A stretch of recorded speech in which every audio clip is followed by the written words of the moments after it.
Live from WSIL-TV in high definition, this is News 3. I don't think I ever really seen Corey without a smile on his face. I mean, he just had a beautiful soul.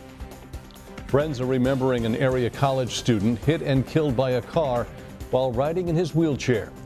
Good evening. The tragic death of Corey Gowan has shaken those who knew him, but it's also impacting other people with disabilities. The 29-year-old was in his wheelchair crossing Route 13 near University Mall when he was struck by an SUV. It happened just after 6 last night. Gowan was transported to Carbondale Memorial Hospital, where he was pronounced dead. News 3's Kristen Crowley joins us live from the scene with the latest. Some people who rely on wheelchairs to get around say that certain areas in this area are just not safe for travel. That's including right here on Route 13. And while friends of Gowan are spending their time mourning the loss of their loved one, some disabled members of the community are hoping that drivers take away a valuable lesson from this terrible tragedy. Yeah, he never let anything stop him. He act like he didn't have any handicaps. With Corey Gowan's positive attitude and outgoing nature, friends thought he was unstoppable. But on Thursday night, they learned just how fragile life is. And she sent me a text saying Corey had died. The news not only shook those closest to him, but those who say they are just like Corey. They're just trying to get around just like anybody else. Chuck Elliott's cerebral palsy leaves him confined to a wheelchair, but much like Gowan, he thrives on being independent. When a person with a disability, most of the time, would like to do everything they can for themselves. But that independence comes with risks. Elliott says he often needs to ride his wheelchair in the streets because he doesn't have another option. Because I have to get to where I'm going, and sometimes there isn't a sidewalk or there isn't a quality sidewalk that I can roll on. Elliott hopes Gowan's death can bring light to the struggles some people with disabilities face in getting around. I'm lucky I'm not dead years ago. And while friends say it's difficult and painful losing Gowan, they add the last thing he would want them to be is angry about it. I mean, we're upset that a friend is gone, but we know he's running to heaven now, so I mean, we're happy that he's in a better place. Now, police are still investigating that crash. So far, no citations have been issued to the driver who was responsible for the incident. And coming up at 6, I'll have more details from Gowan's friends who are trying to raise funds in order to pay for their friend's funeral. Mark? Thank you, Kristen. Police continued to investigate an accident last night involving a bicycle and a Jeep in Williamson County. A woman was taken to the hospital after she was struck by the Jeep around 6 last night. It happened at the corner of Sycamore and Cambria Roads. Cambria police handled that incident. They have not released any further information. Democrats and Republicans both want to keep student loan interest rates low, but they don't agree on how to pay for it. Republicans want to include health care cuts that the president says he won't support. ABC's TJ Winnick reports. The yeas are 215 and the nays are 195. The bill is passed. In the end, there was little drama. The bill to keep student loan interest rates from doubling this summer passed easily, but it was a bitter battle. The majority is engaging in another partisan attack on public health funding. And to pick this big political fight where there is no fight is just silly. Give me a break. The GOP bill that passed will keep rates at 3.4% for another year. It pays for the $6 billion price tag by slashing a preventative health fund established in President Obama's health care reform law. Minority Leader Nancy Pelosi insists President Obama will veto the bill if it lands on his desk. This prevention fund from which they want to take the money is very important to women's health. Earlier this week, the president traveled to 3 battleground states and attacked Republicans for failing to introduce legislation to stop the increase. We can't make higher education a luxury. It's an economic imperative. Every American family should be able to afford it. Speaker John Boehner responded by announcing there would be a vote. Today, he once again attacked the White House from the House floor. People want to politicize this because it's an election year. But my God, do we have to fight about everything? The bill now heads to the Senate, where Democrats have their own idea about how to keep interest rates the same. They want to erase subsidies to oil and gas companies. TJ Winnick, ABC News, New York. A 4-year battle between the Marion School Board and the city is over. In 2008, the school board filed a lawsuit against the city over tax increment financing districts. The board at that time felt the district wasn't getting the revenue it was entitled to. The legal battle cost both sides more than $500,000 in legal fees. Last night, the current board agreed on a $250,000 settlement. That money's been spent in the past, unfortunately, and we're going to spend the money that we get from the city of Marion to further the education of the kids here in this district. With the lawsuit settled, the board is now working with the city on reaching an agreement on receiving TIF revenue. There's no timetable for when that agreement will be reached. Also in the news now, a Florida judge is considering whether or not to raise the bond for George Zimmerman, the man accused of shooting Trayvon Martin. A website has raised $200,000 for Zimmerman's defense. His attorney says he wasn't aware of the money when a judge set Zimmerman's bond at $150,000. The judge says he needs more information before he can make a decision. Attorneys for former presidential hopeful John Edwards are trying to discredit his former aide. During testimony, Andrew Young admitted to using money meant for Edwards' mistress, Rielle Hunter, for himself. Prosecutors say the money came from a couple of Edwards' wealthy supporters and was used illegally to cover up Edwards' affair. Young is conceding that he is falsifying financial records, that he's using some of this money to build up his own home, to build a swimming pool, etc. That doesn't look good for Andrew Young. But Abrams points out Young isn't the one on trial. Edwards is charged with violating campaign finance laws. The husband of a Fort Bragg soldier missing for 2 weeks is finally speaking out on her disappearance. More than 500 volunteers have been combing these woods in North Carolina for 23-year-old soldier Kelly Bordeaux. Her husband says he last saw her 10 days before she vanished. He then left to visit family in Florida. We were married. We weren't getting a divorce. We were together. We love each other. We love each other a lot. Bordeaux posted this photo of herself the night she disappeared. She was last seen at this bar and left with Nicholas Holbert, a 25-year-old registered sex offender. Holbert has been arrested on unrelated charges and questioned twice about Bordeaux. He claims he dropped her off a short distance from her home the night she vanished. One area school is getting students out of the classroom to help their community. It's a day of hands-on service projects for 3-year-olds all the way up to 8th graders. News 3's Stephanie Tierpak has their story. All right, everybody, try to get some in your hands. For the students of Unity Christian School, Friday was a taste of what volunteering is all about. It's helping people, and I like to help. The first annual Serve-a-thon sent out classes from Marion to Carbondale to make a difference any way they could. The kindergarten class took a trip to Cannon Park in Carterville. We just picked up all the sticks if we find them. Assisting park staff by clearing the grounds of any broken branches and twigs. Well, it was hard and all that stuff, but it was pretty fun though. And collecting piles of debris, enough to fill the back of a truck. There's no more sticks. She'll carry and you put out. The 2nd grade class put their helping hands to work at Gumdrop Kids, sorting and packing supplies for children in need of weekend meals. I can just feel that they're going to be really happy when they get the bags of food. Teacher Erica Clunch had not been aware of the Carterville Community Service Program until she started researching her class's project. It was the kind of activity that she felt could be a teaching moment. This is something that they are realizing it's not about me. They know that there's other children in need. In the span of a couple hours, the class filled 100 bags. And for a program that provides food to 1,300 children from Tams to Pinckneyville. It's encouraging to see kids excited about serving others from a young age. It's a great help because the Gumdrops is ran off on a volunteer basis anyway, so they've just helped us put it in next week's numbers that we have to make. In Williamson County, Stephanie Tierpak, News 3. Students also helped with the Special Olympics in Carbondale and at the Lighthouse Shelter in Marion.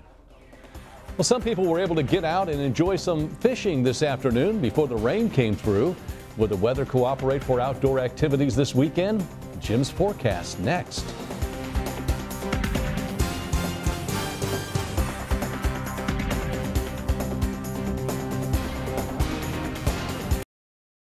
Putting accuracy first, this is News 3 Weather. Moving deeper into spring, here comes a weekend, and for many of us, there are lots of reasons to want or need to be outside, and this is one of those weekends where you're just going to have to pay a little bit of attention. We know there are some bigger chances for showers and thunderstorms coming up this weekend, but also we have these little waves, much like what we saw this afternoon that just moved through. If we didn't need the rain so badly, I would say this is a nuisance, but this is actually a little bit of good news. Very light rainfall totals coming from this. No severe weather, a little bit of lightning around for a while. Just off to our west, it was producing some small hail. But these little waves will move through over the next, not just couple of days, but probably the next 3 or 4 days. At any time, one of them will move in here. Some will produce showers, others won't. Tomorrow afternoon and evening really is the focus time, though, I think, when the cold front comes back and brings in the bigger chance for not just storms, maybe even a little bit of severe weather. Right now, big range in temperatures, but everybody has cooled down from the rain moving through.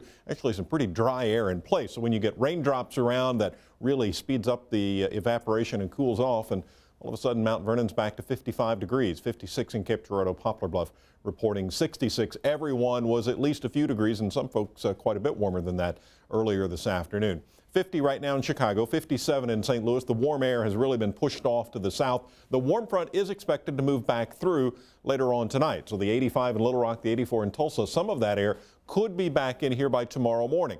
The one thing I saw on the charts that really jumped out at me for tomorrow morning, winds, a lot of big wind. Once that warm front goes through, and you can see our push is already showing a little more from the southwest. Once that drifts back through here, southwest winds in the morning, and it could be early morning for you fishermen. 4 or 5 o'clock in the morning, it could get started. 15, 20 mile an hour, gusts up around 30, I think, are going to be possible. Satellite imagery, of course, the clouds are around right now, but you can see a little bit of a clearing coming this way. Won't go completely clear, but we'll see a few breaks tonight. There's the warm front we're talking about. The warm front will come through later tonight, but the cold front that's wrapped around behind it is expected to roll back in tomorrow night. That's kind of what the energy is stacking up on for that chance of thunderstorms. For us today, cooler than normal all day from 47 to 63, 3 100s in our rain gauge, 2 100s in the rain gauge in Benton. Live update coming in from the WeatherNet, 56 degrees at the middle school with a dew point of 44. Winds starting to turn out of the east. Big gust today, 20 miles an hour. Skycast, a lot of things going on, so I put the fronts and lows and everything in. There's the warm front, 4 o'clock in the morning, somewhere close to the region. It moves through, but almost immediately we turn our attention to the cold front. Put the pause on about 10 o'clock tomorrow evening with the front on top of us. The biggest chance of storms is likely going to be ahead of that, and that's why I think it's afternoon through the evening hours. And then once that moves on through, looks like another one of those waves moving through early Sunday. Then the front comes back as a warm front, and we'll turn our attention to the low moving into West Texas. It will come back early next week with another cold front and maybe bring another chance for storms. And most of next week looks warm, and rainfall totals spotty, but all of them much less than what we need. Right now, we could use a good soaking 1-inch rain. For tonight, the few showers around now will just turn into cloudy skies later tonight. Tomorrow, mostly cloudy all day. Some peaks at the sun, a lot of wind, and a few storms possible tomorrow afternoon. That will continue into the evening, and then no big changes. Showers, a few storms, and it looks like warmer conditions will hang on once we get into the work week. But as you mentioned, we need that rain right now. Yes, we do. All right. Thank you, Jim. The government is backing off a plan to tighten labor regulations for children working on farms. The original plan would have barred children under 16 from operating power-driven equipment. It would have also restricted children 18 and younger from working in grain elevators, silos, feedlots, and livestock exchanges and auctions. Many in the farming industry felt the law was too restrictive and could keep children from showing livestock. They're going to be working. I mean, they have an animal, they have a project, they have jobs to do, chores to do, and it's a job.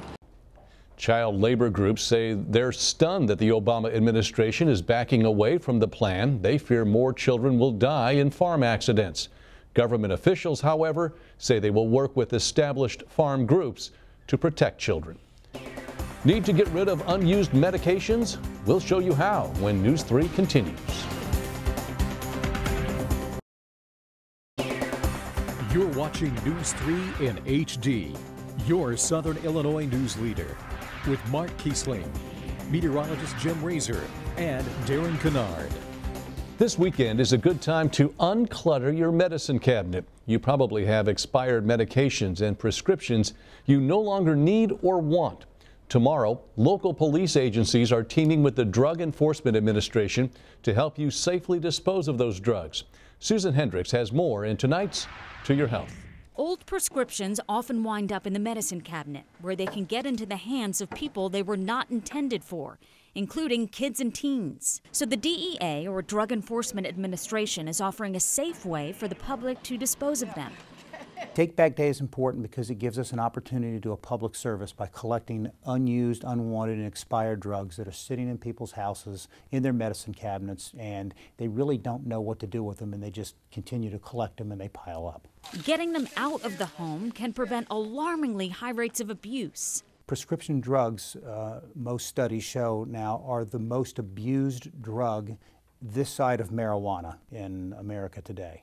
The DEA is hosting its 4th Take Back event tomorrow for people all across the country.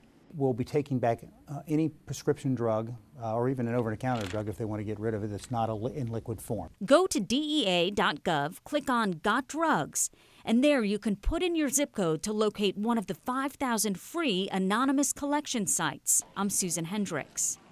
Once again, that website is DEA.gov. You can also find a list of many of the area locations at our website, WSILTV.com.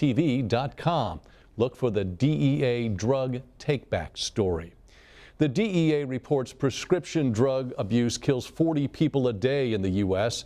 A California college student has developed a way to help fight that abuse. Joseph Simpson was moved to act when his brother became addicted to pain pills. He produced a pill bottle with a unique cap.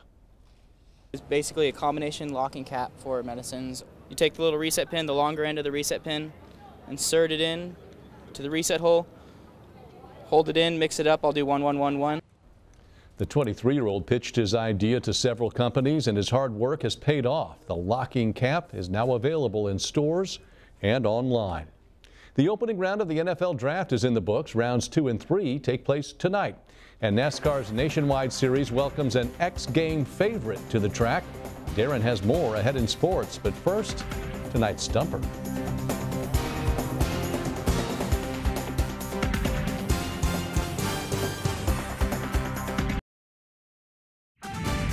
This is News 3 Sports in HD. Well, a pair of Illini players heard their names called last night in the first round of the NFL Draft. The Texans took defensive end Whitney Mercilus, 26th. The Niners took receiver A.J. Jenkins, 30th. And a mere formality, the Colts took Andrew Luck with the first pick, and of course the Redskins followed by taking Robert Griffin III. The Skins had the second pick thanks to a trade with the Rams earlier in the offseason. The Rams then traded down a second time with Dallas and wound up taking LSU defensive tackle Michael Brockers with the 14th pick. St. Louis has 3 picks in the first 13 spots of tonight's second round. The Bears, meanwhile, addressed a need by taking Boise State defensive end Shea McClellan. Saturday, White Sox pitcher Phil Humber threw a perfect game. Last night's first start since the perfecto was simply a hot mess. The Red Sox lit up Humber for 9 earned runs in 5 innings on their way to a 10-3 win. The same 2 teams go at it tonight.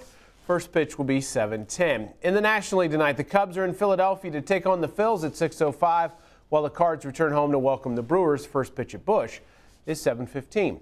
The Sprint Cup crew will roll under the lights tomorrow night at Richmond. The Nationwides will run tonight, a race that will include a much-anticipated debut. Joe Carter has more on Travis Pastrana's first NASCAR race in this week's NASCAR Minute. Extreme sports legend Travis Pastrana broke his right foot and his ankle during the X Games last year, which delayed his highly anticipated NASCAR debut.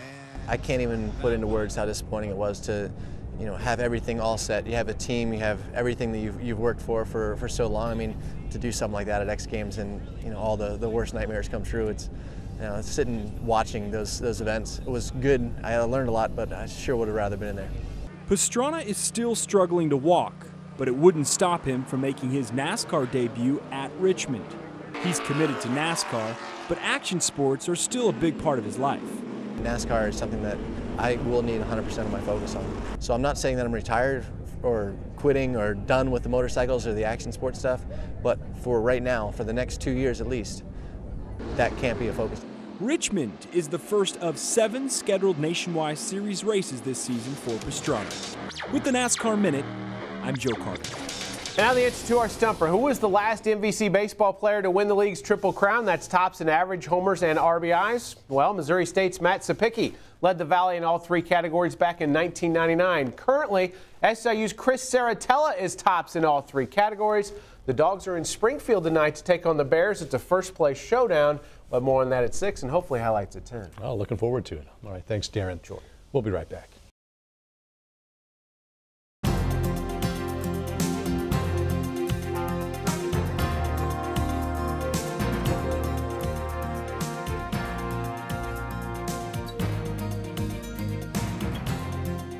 Another of the retired space shuttles took a final trip today. The Enterprise flew from Virginia to New York City on the back of a 747. NASA flew the shuttle past the Statue of Liberty so crowds could catch a glimpse. Its final destination is the Intrepid Sea, Air and Space Museum. Enterprise was built in 1976, but was never flown in space. We're working on more stories for you. Coming up at 6, meet a woman who makes hairdo house calls for those who struggle to leave their homes. Find out what it means to her clients. This week's Unsung Hero on News 3 at 6. And you're still keeping an eye on radar. It's still a little bit of shower activity out there if you are headed out this evening. I know it's Friday evening. You're either headed to baseball practice or you want to fire up the grill.